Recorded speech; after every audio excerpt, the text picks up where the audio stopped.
Gridlock in Washington now a reality, as Republicans are currently favored to hold a slight majority in the House. The Senate still too close to call at this point, with several races hanging in the balance, most notably in Georgia, which is moving on to a runoff election in early December.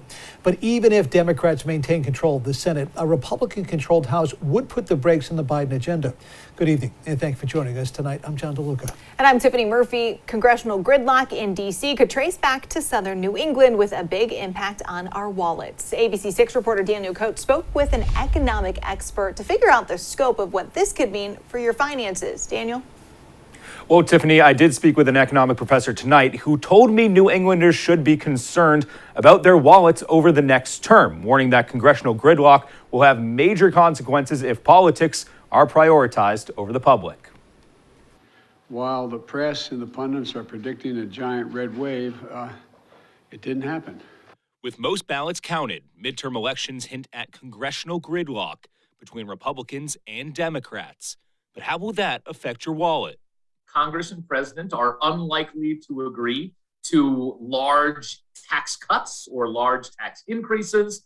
We're unlikely to see major changes in spending programs, in any type of public service programs, or any type of big public works. Economics professor at College of the Holy Cross, Victor Matheson, credits the election's uncertainty for markets being down.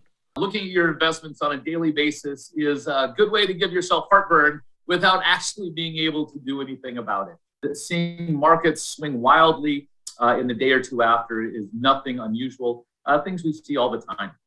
But Matheson warns of two red flags. The first, Congress hitting a debt ceiling, a set cap on the budget he says we are sure to hit in 2023. Congress has to agree to raise that cap, or Congress has to agree to drastically and wildly cut all of our expenditures. Large numbers of government employees furloughed, potential delays in people receiving Social Security checks. You'd be looking at large drops in the stock market. The second red flag, parties putting politics over compromise during a potential recession. The Republicans have shown in the past that they are willing to let the economy tank if they think that the economy tanking will give them a political advantage. And right now, Matheson says investors should hold strong, as this is nothing the country hasn't seen in the past. In the newsroom, I'm Daniel Coates, ABC 6 News. Thanks.